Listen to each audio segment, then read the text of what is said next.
বছর বয়স আপনার, আপনি এখনো সুবহানাল আযীম শব্দের অর্থ জানেন না, সুবহানাল আলা শব্দের অর্থ জানেন না, আপনার জীবনে সফলতা কি? তো আমরা যে সাজদায় গিয়ে সুবহানাল আলা পাঠ করি, আপনারা করেন কিনা?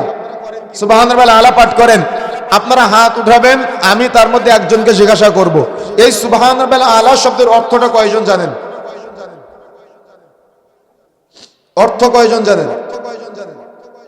সুবহানাল আযীম পাঠ করেন কিনা?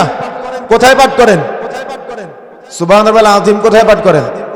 রুকুতে। এই সুবহানাল আযীমের অর্থ কয়জন জানেন? আচ্ছা, বইটাকে বসে আপনারা আত্তাহিয়াতু, দুরূদ শরীফ, দোয়া মাসুরা পাঠ করেন কিনা? পাঠ করেন। এটা অর্থ কয়জন জানেন? কথা আমার কথা বুঝতে পারতেছেন আপনারা? তাহলে দেখেন আমাদের লেভেল কোন পর্যায়ে আছি আমরা, অথচ 50 বছর বয়স, অথচ হুজুর একটা ফতোয়া বলে গেলে, মাসালা বলে গেলে, আলেম ওলামারা কোনো কথা বলে গেলে, সেই কথা যদি আপনার ব্যক্তিত্বের বিরুদ্ধে চলে যায়, চায়ের দোকানে বসে সমালোচনা করেন। 50 বছর বয়স আপনার, আপনি এখনো সুবহানাল আযীম শব্দের অর্থ জানেন না, সুবহানাল আলা শব্দের অর্থ জানেন না, আপনার জীবনে সফলতা কি? বলেন।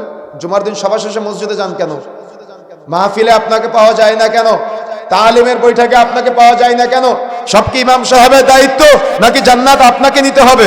আপনার জান্নাতের প্রচেষ্টা তো আপনাকে করতে হবে। তাহলে ইমাম আপনাকে কেন ডাকবে? আপনি ইমামের কাছে যাবেন।